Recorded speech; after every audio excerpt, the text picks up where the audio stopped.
wabarakatuh. Waalaikumsalam.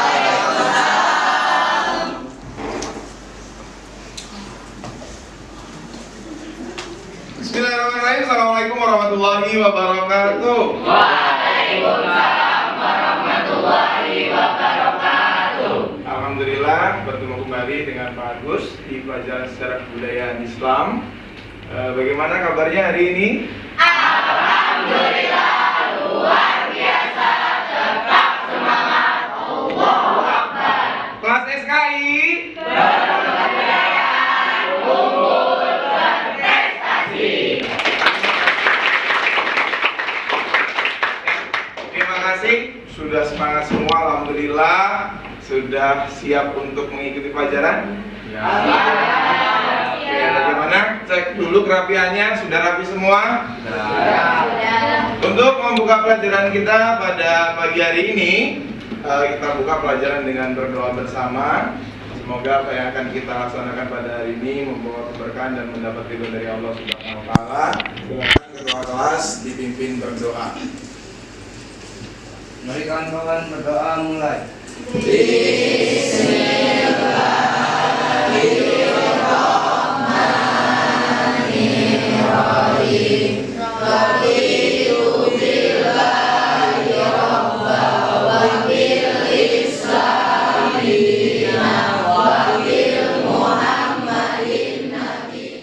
Sebelum kita mulai masuk ke pelajaran kita, Bapak akan cek dulu kehadirannya ya. Siapa yang tidak hadir? Despita. Kenapa Despita tidak hadir? Kehujanan, nggak ada keterangan ya? Nanti kalau memang kondisinya hadir, nanti dilaporkan ke guru piket supaya daftar namanya bisa tercatat. Hanya Despita saja yang tidak hadir? Yang lainnya hadir semua ya? Ya, oke, Bapak coba cek dulu kehadirannya. Aldi Anwar, Hadir. Averia Mega, Hadirah. Alia Nova, Amsyar Effendi, Anggun Bunga Ensa Putri. Anak semuanya, sebelum kita memulai pelajaran, langkah baiknya kita awali dengan membaca Al-Quran terlebih dahulu. Silakan dibuka Al-Qurannya, kita baca bersama-sama Quran Surah Ad-Duha. Kita baca bersama-sama ya.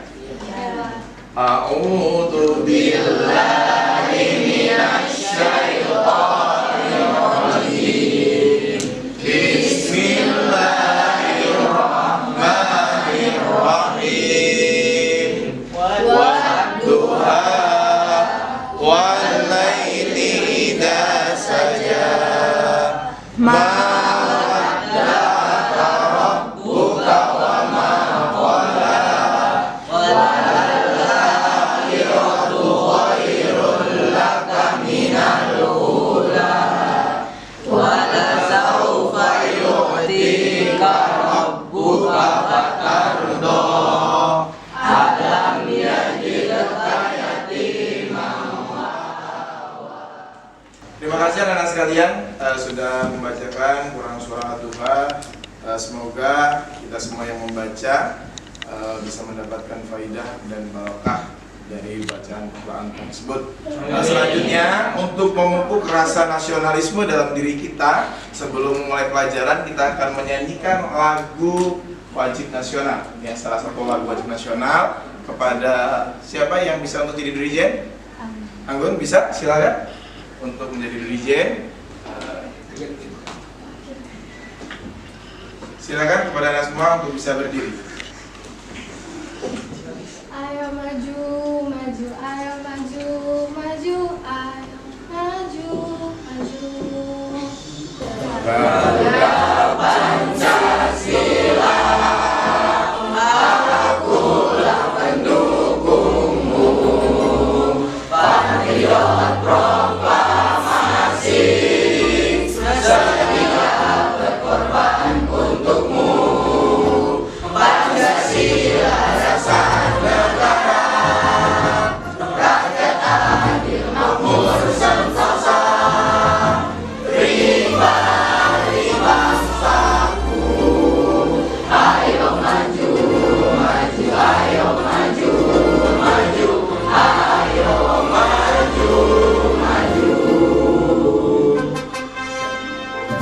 kasih anak-anak sekalian. Dengan kita menyanyikan lagu wajib, salah satu lagu wajib nasional tadi, semoga rasa nasionalisme dalam diri kita akan selalu terpupuk untuk mencintai negara kita tercinta, Republik Indonesia. Nah, untuk hari ini kita akan melanjutkan pelajaran kita di pelajaran sejarah kebudayaan Islam, dan untuk hari ini kita akan membahas materi tentang sejarah kebudayaan Islam, yaitu tentang Khulafaur Rasyidin. Ya.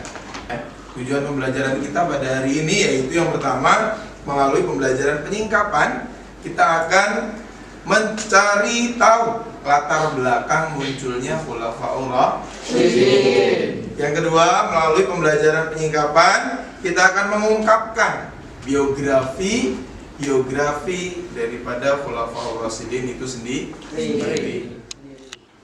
Untuk memahami dari permasalahan yang tadi sudah Pak Agus sebutkan, anak-anak, Bapak sudah menyiapkan materi ajar. Bisa nanti anak-anak perhatikan di depan sebagai bahan untuk kita nanti akan menyelesaikan permasalahan tadi yang sudah Pak Agus sebutkan. Yang pertama, apa sih yang menjadi latar belakang munculnya Khulafaur Rasyidin? Dan yang kedua, biografi daripada Khulafaur Rasyidin itu sendiri, ya. Ya, anak-anak sekalian, seperti yang sudah kita bahas di pertemuan minggu yang lalu, di mana kita sudah membahas tentang penyebaran Islam di Madinah, ya, sampai dengan materi di mana proses atau wafatnya Rasulullah. Jadi setelah wafatnya Rasulullah SAW, kaum muslimin dihadapkan dengan permasalahan yang begitu luar biasa. Hal ini diakibatkan karena memang belum kesiapan, ya, kaum muslimin akan kehilangan sosok seorang pemimpin sekaligus tokoh yang sangat luar biasa, ya. Suasana wafatnya Rasulullah tersebut menjadikan umat muslim dalam kebingungan. Hal ini karena mereka sama sekali tidak siap, ya, kehilangan baik sebagai pemimpin, sahabat maupun sebagai pembimbing yang mereka cintai. Di tengah kekosongan kepemimpinan tersebut, ada golongan sahabat, ya, yaitu dari Ansor, berkumpul di tempat yang namanya Saqifah Bani Saidah, yaitu sebuah tempat yang biasa digunakan sebagai pertemuan dan musyawarah para penduduk kota Madinah. Yang tujuan mereka berkumpul adalah untuk membahas kira-kira siapa nih yang meneruskan kepemimpinan Rasulullah SAW. Karena mereka bingung, setelah wafatnya Rasulullah ini siapa yang akan memimpin, ya. Nah, hal tersebut, ya, pertemuan golongan Ansor di Saqifah Bani Saidah tersebut dipimpin seorang sahabat yang sangat dekat dengan Rasulullah, yaitu namanya adalah Sa'ad bin Ubadah, yaitu tokoh terkemuka dari suku Khazraj. Mereka beranggapan bahwa mereka itu layak, ya, untuk menjadi penerus kepemimpinan Rasulullah. Kenapa? Karena Islam berkembang setelah hijrahnya Nabi dan para sahabat ke kota Madinah. Ya, pada saat kaum Ansor berkumpul di Saqifah Bani Saidah, ada beberapa tokoh-tokoh dari kaum Muhajirin mendengarkan informasi tersebut, dan akhirnya kaum Ansor dan kaum Muhajirin duduk bersama bermusyawarah di Saqifah Bani Saidah untuk menentukan siapa kira-kira pengganti Rasulullah. Karena dari masing-masing kelompok, baik kaum Ansor dan kaum Muhajirin, mereka menyatakan layak untuk menjadi penerus pemimpinan Rasulullah. Akhirnya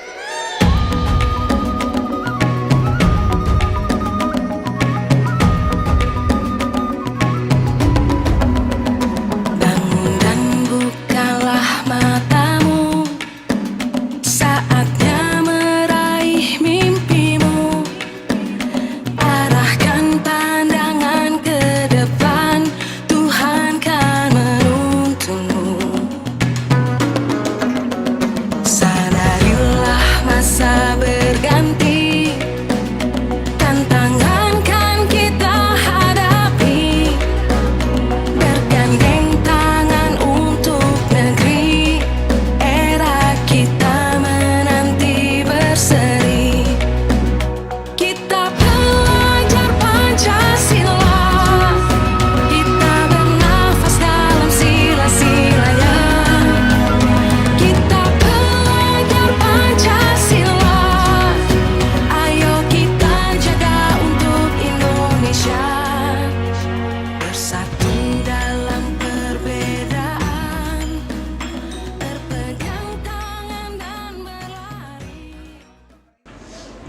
Oke anak-anak sekalian, dari materi yang sudah Pak Agus sampaikan tadi, itu sebagai sumber referensi untuk nanti anak-anak bisa berdiskusi ya, untuk menyelesaikan permasalahan kita yang di pertama tadi. Selanjutnya Pak Agus kemarin sudah membagikan kelompok ya. Kita harus bagi jadi 4 kelompok. Yang pertama kelompok Abu Bakar, yang kedua kelompok Umar, yang ketiga kelompok Utsman, dan yang keempat kelompok Ali bin Abi Thalib. Silakan sekarang duduk sesuai dengan kelompoknya masing-masing. Oke. Nanti Pak Agus akan bagikan NKPD, dikerjakan sesuai dengan apa yang kita ada di NKPD ya. Saatnya meraih mimpimu, arahkan pandangan ke depan, Tuhan kan menuntunmu. Ini dikerjakan. Sadarilah masa berganti, tantangan kita hadapi. Anak sekalian, NKPD yang sudah Bapak bagikan, silakan nanti dikerjakan tugasnya sesuai dengan apa perintahnya yang ada di LKPD, yaitu yang pertama kita akan mencari tahu yang menjadi latar belakang munculnya Khulafaur Rasyidin. Anak-anak bisa melalui buku paket yang sudah ada dan juga boleh mencari dari sumber lain, boleh dari internet ya, boleh dari internet, juga boleh dari buku paket dan dari materi yang tadi sudah Pak Agus tampilkan. Ya, silakan anak-anak mengumpulkan data informasi terkait ya. Yang pertama, latar belakang munculnya Khulafaur Rasyidin. Yang kedua, tentang biografi dari Khulafaur Rasyidin. Ya, silakan dikerjakan. Bapak, izin bertanya. Ya. Oke, gimana? Ini tuh cara kerjanya gimana sih, Pak? Oh ya, jadi nanti silakan kalian cari data informasi terkait dengan munculnya Khulafaur Rasyidin di buku cetak, boleh juga nanti boleh cari referensi dari internet ya. Ya, nanti dicari datanya, sudah ketemu nanti silakan ditulis di LKPD-nya ya, ditulis di LKPD-nya data-data terkait tentang munculnya Khulafaur Rasyidin.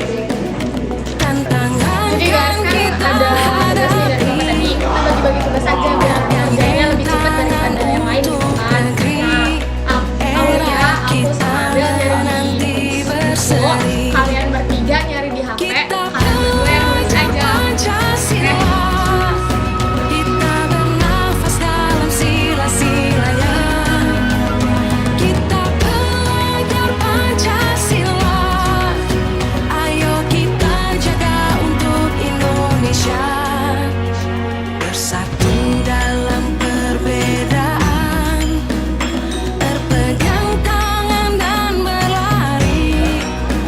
Singkirkan egomu, oh kawan, demi negeri ini. Jadilah generasi emas, cerdas berkarakter itu kita. Berjuang dan harus berani, kita terus torehkan prestasi.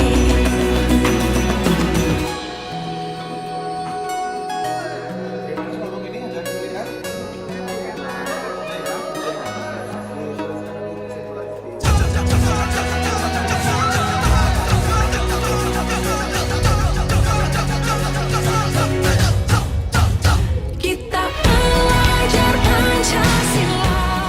Ya, bagaimana? Sudah selesai semua? Ya, selanjutnya Bapak minta untuk masing-masing perwakilan dari kelompoknya untuk menyampaikan hasil diskusinya ke depan. Ya, silakan dari kelompoknya Abu Bakar untuk maju ke depan. Kesimpulan, latar belakang munculnya Khulafaur Rasyidin adalah Nabi Muhammad wafat tanpa meninggalkan wasiat tentang siapa yang akan menggantikan dia sebagai pemimpin umat Islam. Kondisi itu secara tidak langsung memberikan kebebasan kepada umat Islam untuk membuat model pemilihan khalifah. Ya, tepuk tangan. kasih kepada semua kelompok yang sudah perwakilannya maju ke depan, sudah membacakan hasil kesimpulannya. Dan setelah ini kita akan mencoba mengkonfirmasi hasil temuan yang sudah kalian kumpulkan data-datanya tadi dan diambil kesimpulan. Nanti kita akan menyaksikan video untuk mengkonfirmasi apakah data yang sudah kalian temukan tadi itu sudah sesuai atau belum. Ya, silakan sekarang kembali ke tempat duduknya masing-masing. Oke, anak sekalian, tadi kita sudah mendengarkan masing-masing dari kelompoknya sudah menyampaikan kesimpulannya masing-masing. Dan sekarang tiba waktunya di mana kita akan mengkonfirmasi semua informasi yang sudah kalian kumpulkan tadi sudah sesuai atau belum. Maka untuk hal tersebut kita saksikan bersama-sama video pembelajaran yang sudah Pak Agus siapkan. Nanti tolong disimak dengan baik ya, dan nanti di akhir akan kita simpulkan bersama-sama.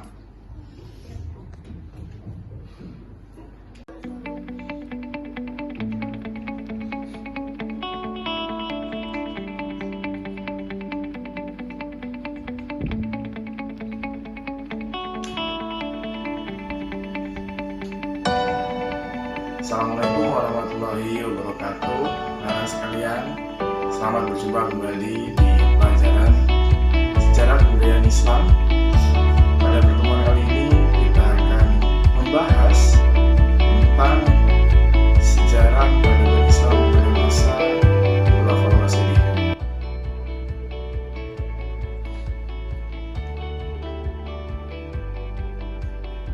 Secara bahasa, Khulafaur Rasyidin terdiri atas dua kata, yaitu khulafa berarti jamak dari kata khalifah yang memiliki arti pengganti, sedangkan kata ar-rasyiduna memiliki arti yaitu petunjuk.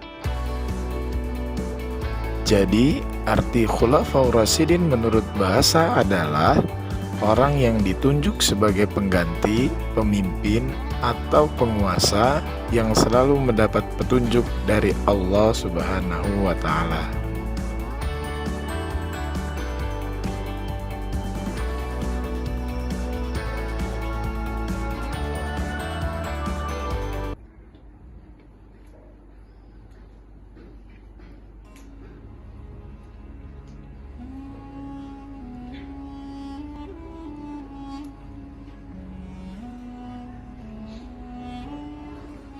Peristiwa wafatnya Nabi Muhammad SAW menyebabkan kesedihan kaum muslimin di Madinah.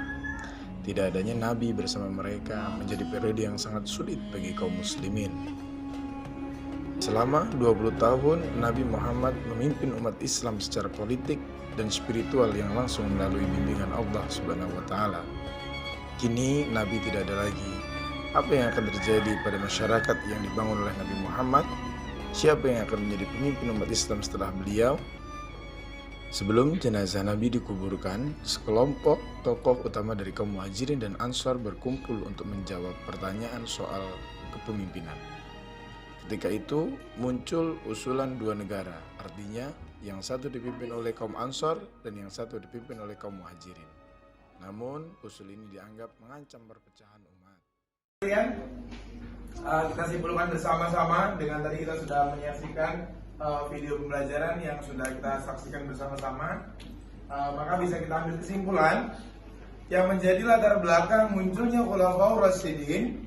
Yang pertama adalah diakibatkan karena adanya kekosongan kepemimpinan setelah wafatnya baginda Nabi. Yang kedua, tidak adanya wasiat dari Rasulullah terkait siapa yang akan meneruskan kepemimpinan Islam. Maka di sini umat Islam dihadapkan dengan sebuah pilihan dan untuk menentukan siapa dan bagaimana cara mengganti atau mencari pengganti pemimpin Rasulullah. Maka hadir Khulafaur Rasyidin sebagai pengganti atau penerus kepemimpinan Islam setelah wafatnya Rasulullah SAW, ditandai dengan terpilihnya Abu Bakar As-Siddiq sebagai khalifah yang itu dipilih oleh kaum Ansar dan kaum Muhajirin. Dalam tata bahasa, Khulafaur Rasyidin sendiri itu berasal dari bahasa Arab, yaitu yang terdiri dari dua kata, yaitu al-khulafa atau bentuk jamak dari khalifah yang artinya adalah pemimpin, dan ar-rasyiduna atau ar-rasyidin yang artinya adalah petunjuk, ya. Maka secara bahasa Khulafaur Rasyidin adalah seorang pemimpin umat Islam, ya, yang mendapat petunjuk dari Allah Subhanahu wa Ta'ala. Ya, itu sudah kesimpulan kita pada pertemuan kita pada hari ini. Semoga kita semua bisa paham, ya. Untuk pertemuan kita hari ini, Bapak cukupkan sampai di sini. Kira-kira masih ada yang dipertanyakan? Sudah cukup? Cukup, ya. Oke, kurang dan lebihnya, Pak Agus mohon maaf. Kita tutup pelajaran kita dengan bersama-sama mengucap lafaz hamdalah. Alhamdulillahirabbil alamin. Assalamualaikum warahmatullahi wabarakatuh. Waalaikumsalam warahmatullahi wabarakatuh. Kelas SKI